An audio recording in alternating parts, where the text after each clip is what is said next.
It's one of the lowest rated movies in the history. Look at this acting. That at every premiere and everything I do, people will wait in line to see. And Rachel Zegler, being 23 or whatever she is, like so many kids raised on TikTok, she's all for infantata is the only global solution.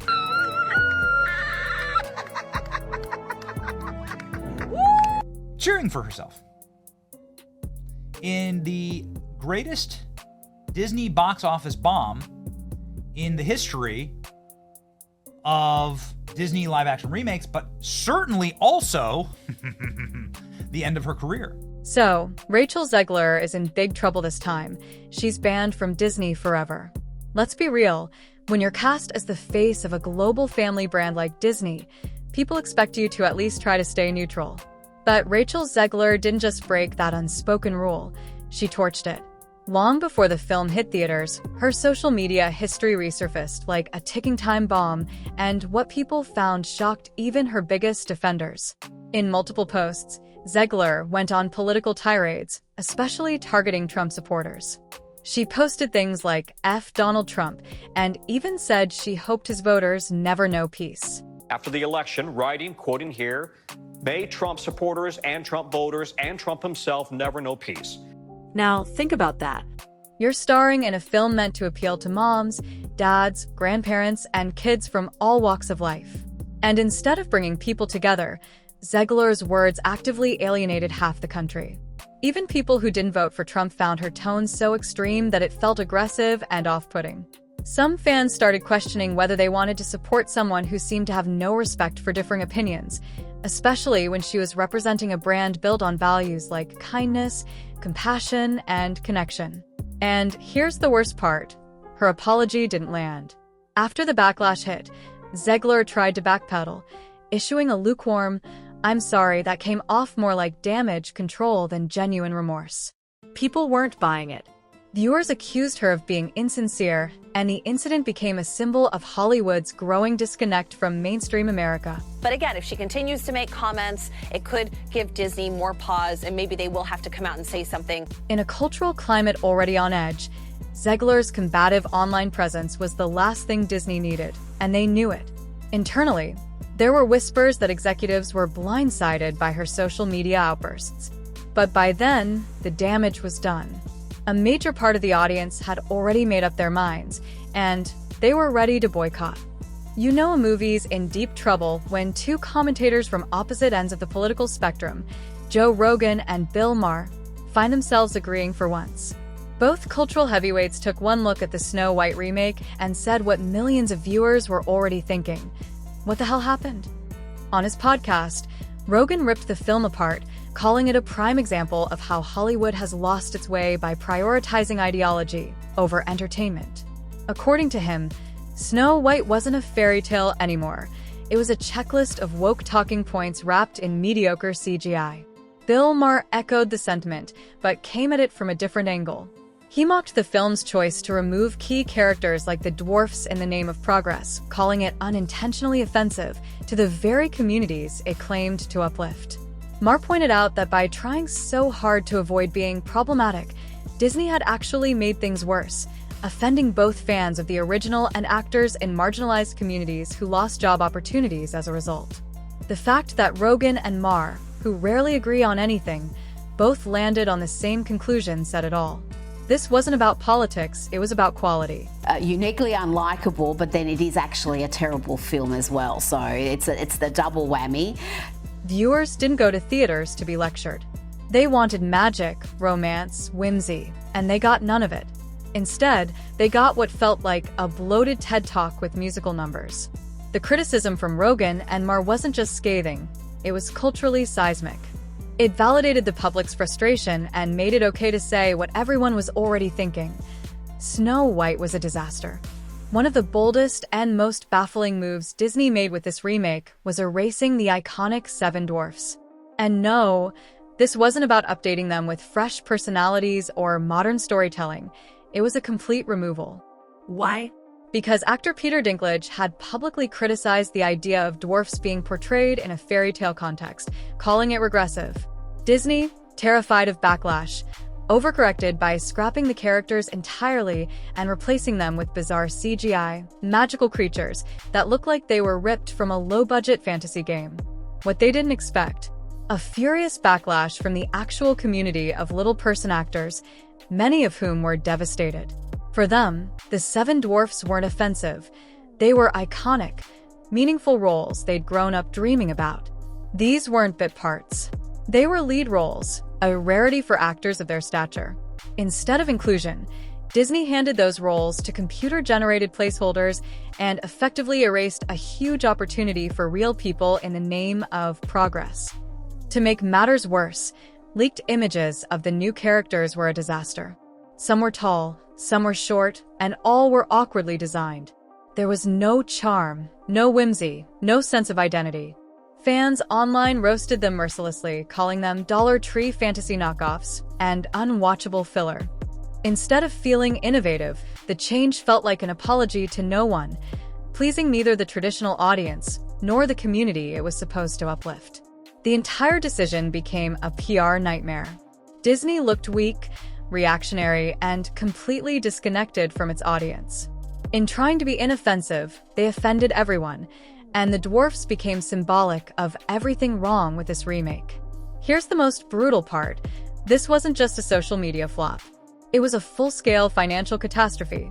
With a reported production and marketing budget ballooning past $200 million, some say it reached nearly $300 million, Snow White needed a massive box office haul to break even. Instead, it scraped together just $43 million on opening weekend. And internationally, the numbers were even worse.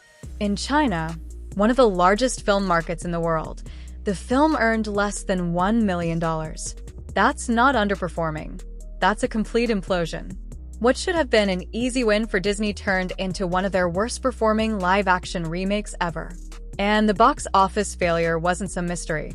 It was a direct result of everything that had gone wrong. This might go down in history as the biggest flop that Disney has ever had. Snow White will have to start charging for those pies, crashing and burning the US box office. This movie ended up being a nightmare for Disney. The controversial star, the misguided rewrites, the missing dwarfs, the bizarre tone, and the PR disasters leading up to release. Every misstep bled into the next until audiences simply stayed home. Investors were furious. Executives were panicking. And longtime Disney fans were devastated. For a studio that built its legacy on magical storytelling and box office dominance, Snow White represented a stunning failure, and a very expensive one. It wasn't just a movie that didn't make its money back. It was a movie that actively lost the studio millions and damaged one of its most iconic fairy tales in the process. When you cast someone to be the face of an iconic character, you hope they'll embody the charm, grace, and likability that the role demands. But Rachel Zegler became the exact opposite. Even before Snow White released, audiences were already growing tired of her constant controversies. Her interviews were condescending, her social media was combative, and her entire public image began to feel like one long PR crisis. Insiders at Disney reportedly knew this was a problem, but didn't know how to fix it. At one point, they even hired a media consultant specifically to manage Zegler's behavior online. But the damage had already been done. Every time she opened her mouth, it seemed to spark more backlash. She trashed the original Snow White, mocked the idea of falling in love, and claimed the prince might be a stalker. Fans were confused. Why was she even in the movie if she hated everything about it? Casting directors began to whisper that working with her was not worth the risk. She had the talent, sure, but the baggage that came with her was growing heavier by the day. And when your public persona actively drives people away from your movie, it's hard to justify keeping you in leading roles. Zegler had gone from rising star to cautionary tale almost overnight. When Disney makes a film, they count on the loyalty of their multi-generational audience. Parents who grew up on classic tales are expected to bring their kids. Grandparents take their grandkids. That emotional bond is what sells tickets, toys, and streaming subscriptions. But with this remake, something changed. Instead of feeling welcomed, Disney's core audience felt insulted.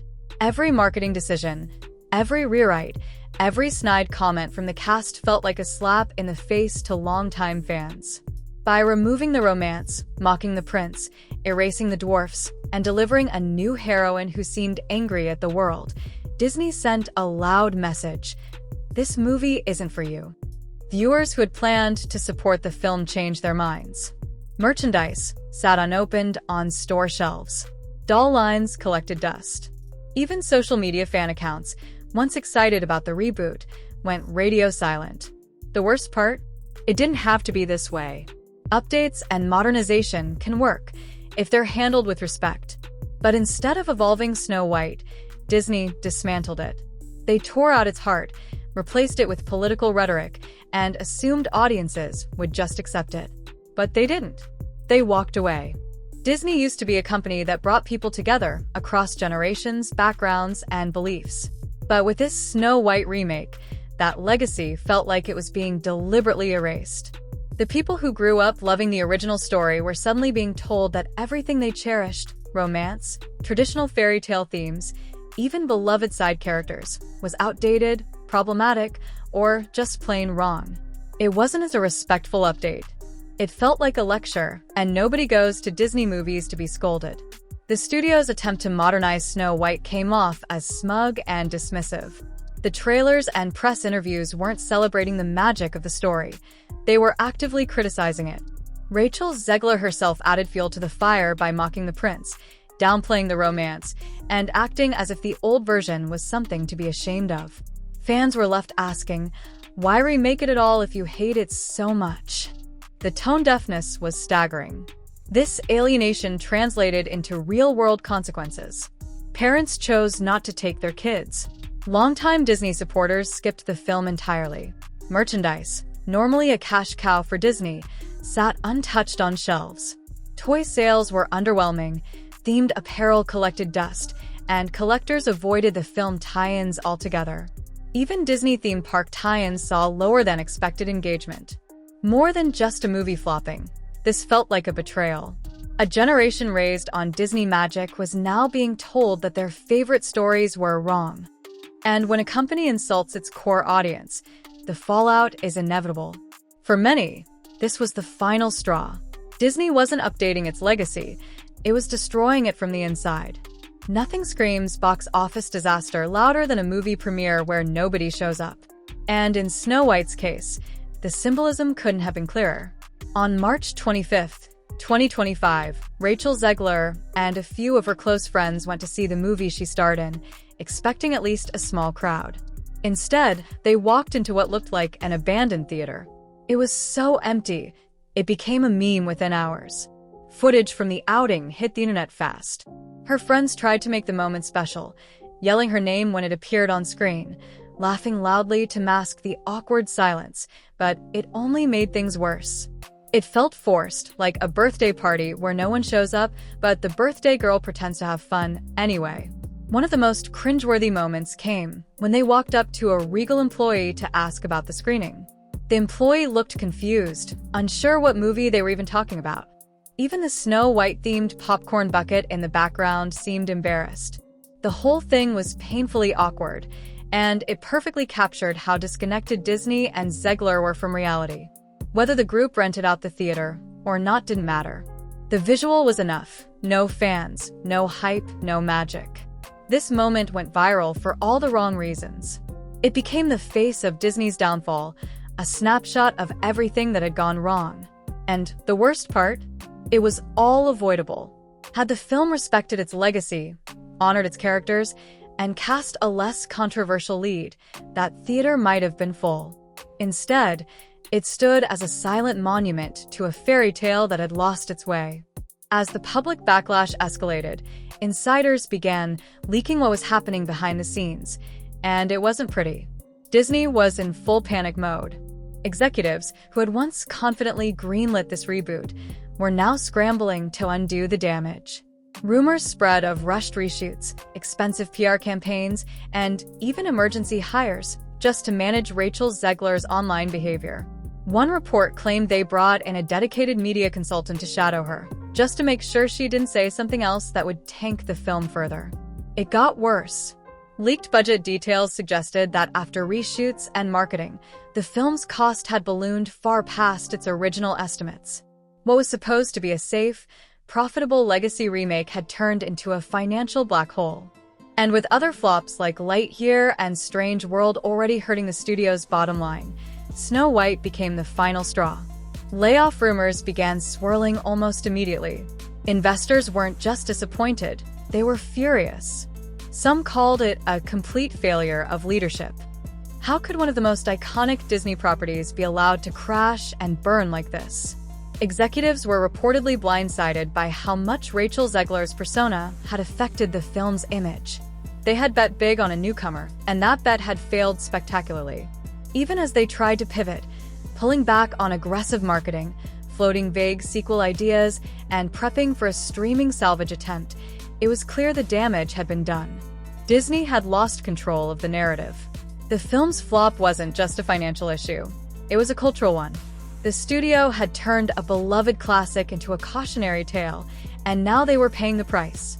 At the end of the day, Snow White was supposed to be a celebration of Disney's legacy, a magical retelling of the film that started it all. But instead of a triumphant return, it became a public relations nightmare, a box office disaster, and possibly a career-ending moment for its star. The very elements that once made the story enchanting, romance, innocence, whimsy, were gutted, and in their place, Disney inserted heavy-handed messages that felt more like lectures than inspiration. Rachel Zegler, with her divisive social media presence and defiant interviews, didn't help. Her tone was often smug, her comments dismissive, and her attitudes seemingly indifferent to the legacy she was stepping into. Viewers felt talked down to, not uplifted.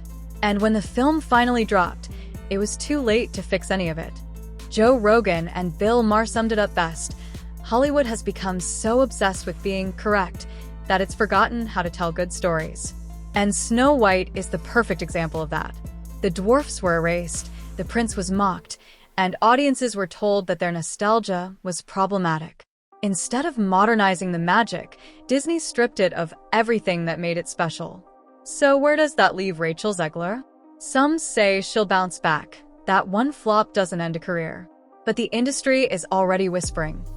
Is she worth the risk? Her talent isn't in question, but her reputation, her media image, and her impact on future projects absolutely are. She went from next big thing to walking PR disaster in record time. And Disney? They're left licking their wounds, wondering how something so simple went so wrong. Will they learn from this? Will they return to heartfelt storytelling? Or will they double down, convince the audience is to blame? Time will tell. But one thing's for sure, Snow White will go down in history not as a fairy tale comeback, but as a brutal lesson in what happens when you forget the magic that made you.